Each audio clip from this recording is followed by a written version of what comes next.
7 seconds. That's about all the time a bully needs to size up a target and decide, keep going or move on. Social psychologists know that peer hierarchies form fast, often in complete silence. Kids unknowingly broadcast vulnerability through body language, tone, and reaction patterns. And when parents hear their child is being picked on, the first advice usually is, just ignore them, walk away. But here's what most parents don't know, that well-meaning advice can actually make your child a bigger target. In dominance psychology, ignoring a bully doesn't signal strength. It signals submission, and submission invites escalation. Today, we're breaking down a framework called the confidence anchor.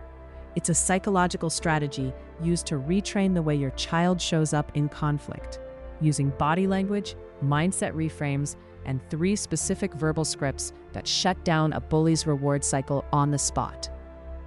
In the next 11 minutes, you'll learn exactly how to teach your child to stand grounded, stay calm, and respond in ways that make them instantly uninteresting to bullies. Not through aggression, not through avoidance, through assertive indifference. Let's start with why the standard advice fails. When you tell your child to ignore a bully, you're asking them to pretend they didn't hear the insult, to stay quiet, to walk away. And on the surface, that sounds safe. But here's the problem. Behavioral research on peer aggression shows that bullies interpret silence as weakness. Walking away without a response doesn't communicate "I'm above this." It communicates "I can't handle this." And every time your child stays silent, the bully learns one thing. This works. I can say whatever I want, and they won't push back. Silence isn't protection, it's permission. So, what's the alternative? We're not talking about fighting back. We're talking about a third option most parents don't even know exists. It's not ignoring. That's avoidance. It's assertive indifference. Your child looks directly at the bully, stands grounded, and responds with complete emotional neutrality. No anger, no fear, just calm, unbothered presence. And that shift starts internally, with how your child processes the words being thrown at them. Layer 1, mindset. Words only hurt when they penetrate the heart. We're going to teach your child to catch those words before they land. The shift happens when we stop telling kids to be tough and start teaching them to be discerning, to evaluate what's true versus what's noise.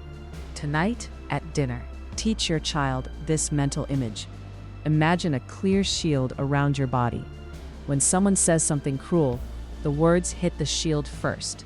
Not your chest, not your thoughts. The shield catches it. Then you ask yourself one question. Is what they just said actually true? If the answer is no, it's garbage. And here's what you do with garbage. You don't pick it up. You don't carry it home. You step over it and keep moving. Practice this tonight.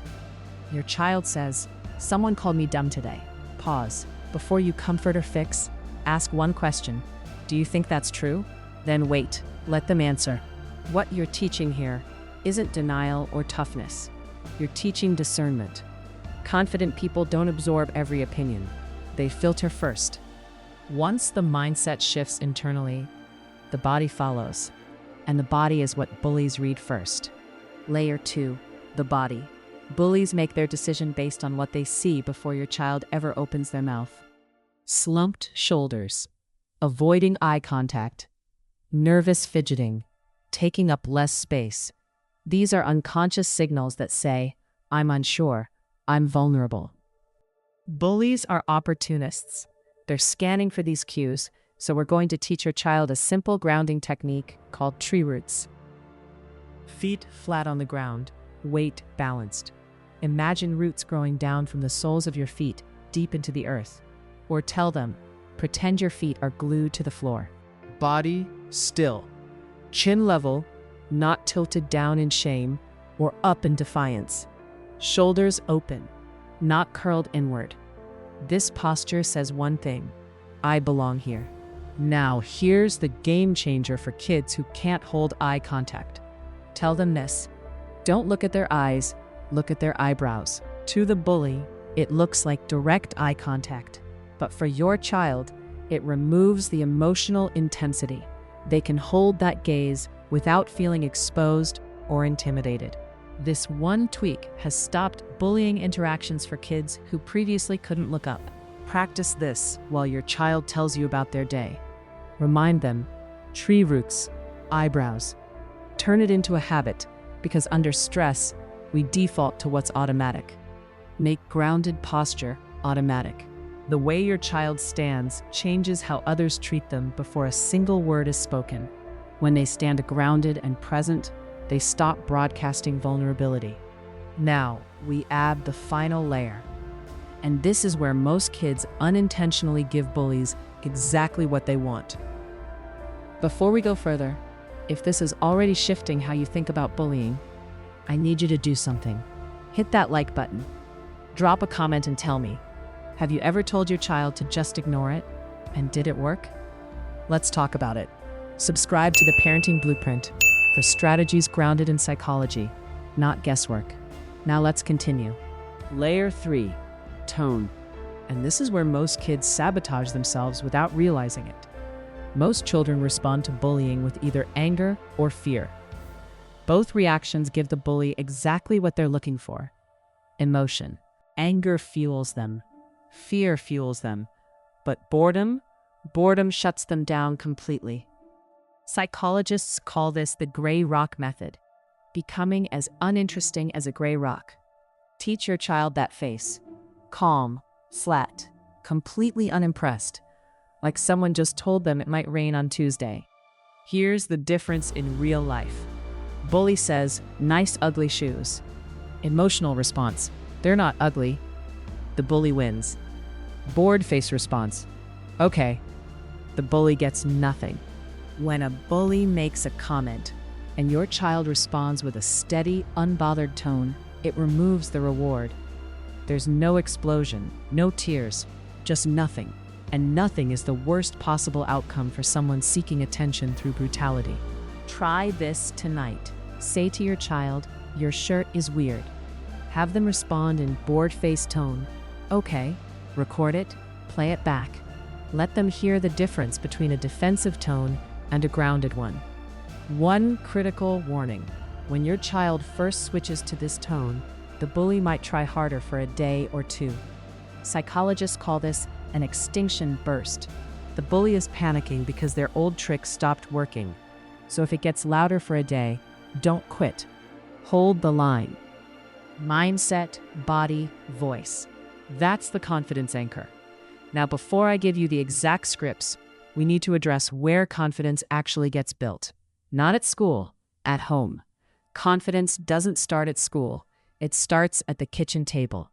If a child can't respectfully disagree at home, they won't suddenly find that voice with their peers. If they can't say no to a sibling without being overruled, they won't say no to a bully. The real training happens in micro moments. Does your child feel safe saying, I don't want a hug right now?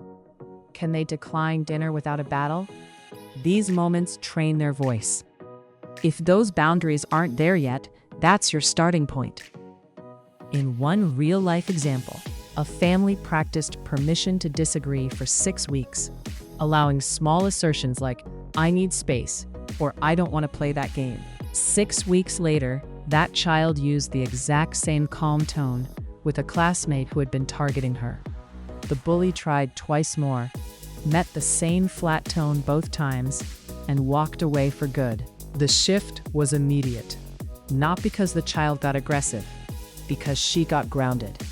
A child who is heard at home doesn't audition for attention at school.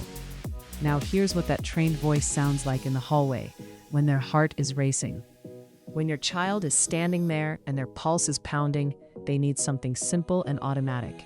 Not 10 options, 3. Bully says, you're so weird. Your child, why would you say that? Calm, curious, like asking about the weather.